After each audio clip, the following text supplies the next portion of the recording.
अस्सलामुअलैकुम वरहमतुल्लाहि वबरकातुहू। अजीज तुलबा, एक बार फिर आपका मेरे इस वीडियो में इस्तकबाल है। आज मैं फिर एक नया वीडियो लेकर आपके सामने हाजिर हूँ। बच्चों, मैं ऑन स्क्रीन वीडियो लेकर आप लोगों के सामने इसलिए आती हूँ ताकि आपको जो अहम अहम मौजूआत है और जो हमारे उर्दू पढ़ने के अमल में बहुत ही बुनियाद रखते हैं, उन चीजों को आप लोगों तक अच्छी तरीके से पहुंचा सकूं। तो बच्चों, इसी की एक कड़ी है आज का मौजू खड़ी जेर वाले अल्फाज।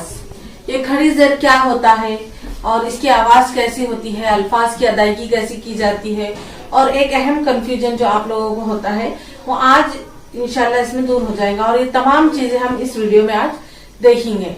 तो चलिए, आज का ये बहुत ही इंटरेस्टिंग मौजू हम शुरू करते हैं। खड़ी जेर। बच्चों, ये अलामत आप लोगों को दिखाई दे रही है। ये के दो नुक्ते हैं और उसके नीचे खड़ी जेर है। यहाँ पर ये जो लकीर दिखाई दे रही है उसे हम खड़ी जेर कहते हैं।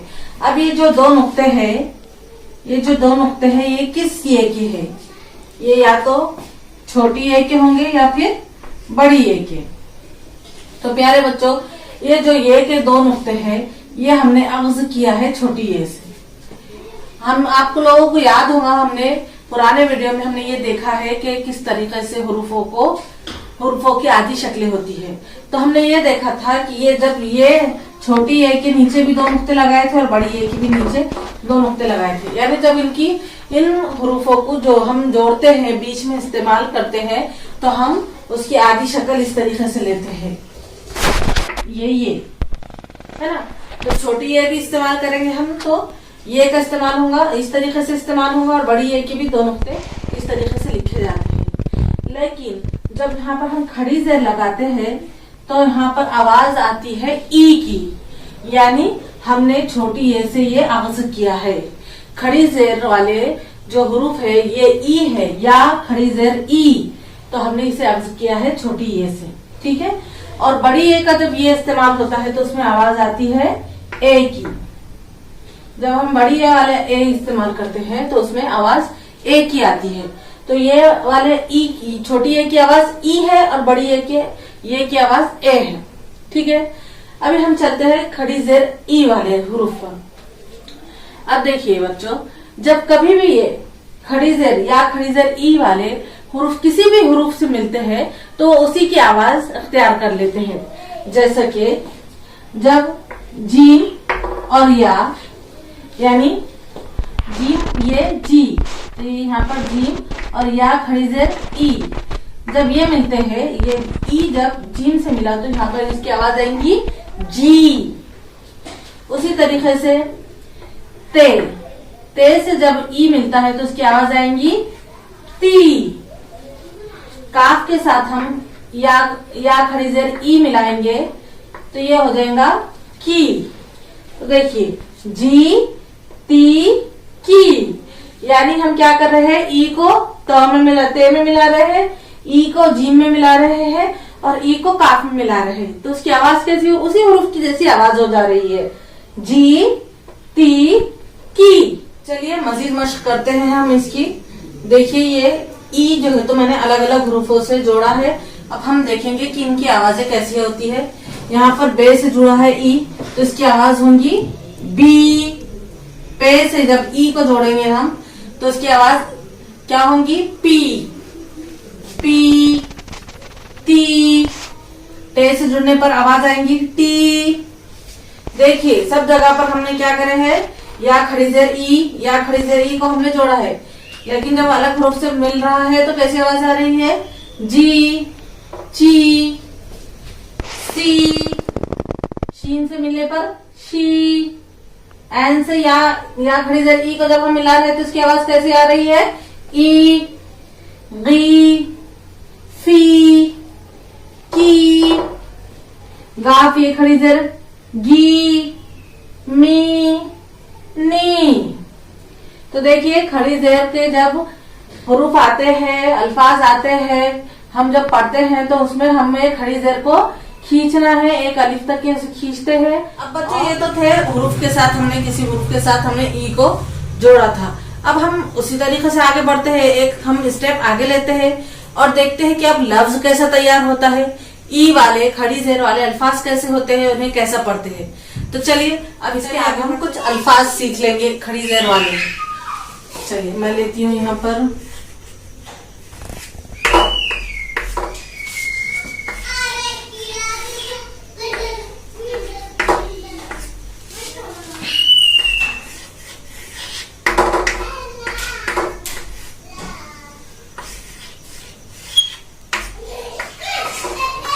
देखिए यहाँ पर हमने कुछ अल्फाज लिखे। यहाँ पर हमने ये देख ली है कि किसी हुरूफ के साथ जुड़ने पर उसकी आवाज कैसी होती है। यहाँ पर ई है और ये नून के साथ जुड़ा है, तो यहाँ पर आवाज आएंगी नी, और बाद में चूंकि मीम है तो नीम। सीन और या है, या के नीचे खड़ी जेर है, सीप। ये होगी सीन के साथ ये खड़ी जेर ई, सी, और आखिरी का हम के पे मिलाएंगे तो क्या बन गया लफ्ज सीप, सीप। अब यहाँ पर देखिए चीन के साथ मिलकर ई क्या होगा, आवाज आएंगी इसकी ची, और आखिरी में नून है चीन, चीन। गाफ और या खड़ी जेर गी, आखिरी में ते है गीत। तो देखिए हमने एक छोटी सी चीज सीखी, या खड़ी जेर ई, और उसकी आवाज हमने सीखी है कि इसकी आवाज ई आती है। तो देखिए हमने अल्फाज पढ़ना भी सीख लिया है। किस तरीके से हम अल्फाज पढ़ रहे हैं, नीम, सीप, चीन, गीत। कितनी मजे की चीज है। एक छोटी सी चीज अगर हमें समझ में आ गई तो हम उसकी मदद से उर्दू के बहुत सारे अल्फाज पढ़ सकते हैं, और उर्दू क्या चीज है ये हम समझ सकते हैं। ये जो है खड़ी जेर है आपकी छोटी जमातें हैं, इसलिए आपकी किताबों में भी और आपके टीचर भी क्या करेंगे, जब भी ये या खड़ी जेर ई आया जहां पर भी इसका इस्तेमाल होगा तो उसके नीचे खड़ी जेर लगाएंगे इस तरीके से, है ना। लेकिन बाज औक़ात जैसे जैसे आप आगे बढ़ते जाएंगे, आपकी क्लासेस बढ़ेंगी, आगे की जमातों में जाएंगे, तो किताबों में बाज औक़ात खड़ी जेर नहीं लगाई जाती या अक्सर नहीं लगाई जाती, लेकिन उसे हमें समझकर पढ़ना होता है। बाज बच्चे क्या करते हैं, कुछ कंफ्यूजन हो जाता है उन्हें। अब फर्ज कीजिए यहाँ पर नीम है, और अगर किताब में आपके बड़ी जमात में अगर ये नीम इस तरीके से लिखा है तो क्या अब यहाँ पर उनको यहाँ पर दिखता है कि यहाँ पर तो खड़ी जेर नहीं लगा हुआ है, तो इसलिए उसे बड़ी ए वाली बड़ी ए, ये जो बड़ी ए होता है उसकी ए की आवाज निकाल लेते हैं, नेम पढ़ देते हैं उसे, है ना, होता है ऐसा। और यहाँ पर सेब है, सीप है, तो उसे अगर यहाँ पर खड़ी जेर ना दिया गया तो सेब पढ़ देते हैं। तो ये गलती ना हो इसके लिए मैंने एक छोटी सी सरगर्मी बनाई है। इंशाल्लाह आपको उसके जरिए से ये कंफ्यूजन आपका दूर हो जाएगा और आप उसे अच्छी तरीके से समझ सकेंगे। तो सरगर्मी कुछ इस तरह है कि मैंने यहाँ पर कुछ अल्फाज लिखे हैं। अब हमें ये तय करना है कि कौन से अल्फाज के नीचे खड़ी जेर लगेंगी और किसके नीचे नहीं लगेंगी, कौन सी आवाज ई आएंगी और कौन सी आवाज ए आएंगी। तो चलिए शुरू करते हैं ये मजेदार सरगर्मी। देखिए यहाँ पर लिखा हुआ है मीठा, और यहाँ पर एक लफ्ज लिखा हुआ है जो कि यहाँ पर भी लिखा हुआ है, दीवार का सेम लफ्ज यहीं पे यहाँ जो लिखा हुआ है यहाँ पर भी। अब मैं यहाँ पर मेरी मुनासिबत से मैं ये पढ़ूंगी कि मीठा तो यहाँ पर केला होना चाहिए। हाँ बराबर ये केला लिखा हुआ है, तो ये लफ्ज है मीठा केला। अब इधर आइए, दीवार का केला, नहीं ये तो कुछ मुनासिब नहीं लग रहा है, दीवार का केला। हाँ अलबत्ता दीवार का कीला होता है, तो यानी यहाँ पर खड़ी जेर है ना। यहाँ पर क्या है, ये खड़ी जेर है, यहाँ पर खड़ी जेर नहीं है, एक कीला लफ्ज है, यानी यहाँ पर खड़ी जेर का इस्तेमाल हुआ है, ई की आवाज आ रही है। और यहाँ पर केला है तो केले में ए की आवाज आ रही है। तो देखिए ना, है ना इंटरेस्टिंग, एक ही लफ्ज है लेकिन आवाजें, उनका तलफ्फुज, उनकी अदायगी अलग अलग है। तो यहाँ पर समझने की चीज है, यहाँ पर यह समझना है हमें कि कुछ कहीं कहीं पर हमें जो है तो ई की आवाज पढ़ना पड़ता है और कुछ अल्फाजों में हमें ए पढ़ना पड़ता है। अब वो कैसे समझे हम कि कहाँ ई पढ़े कहाँ ए पढ़े। तो प्यारे बच्चों, उसमें अल्फाजों को देखना पड़ेगा आपको, जुमले की मुनासिबत से आपको तय करना पड़ेगा कि यहाँ पर ये कौन सा लफ्ज इस्तेमाल किया गया है। जैसे कि यहाँ पर मीठा है तो यकीनन यहाँ पर ये केला होना चाहिए। मीठा कीला हमने सुना है, नहीं, ये तो गैर मुनासिब है, इसकी कोई लिंक नहीं है, इसका कोई कनेक्शन नहीं है। अगर हम यहाँ मीठा कीला कहे तो यकीनन ये क्या है, मीठा केला है, कीला नहीं है। हाँ यहाँ पर जब हम आएंगे दीवार का तो यहाँ पर पढ़ेंगे हम कीला। तो देखिए कितना आसान है, थोड़ी सी यहाँ पर तवज्जो ऐसे है, तवज्जो से समझकर पढ़ना।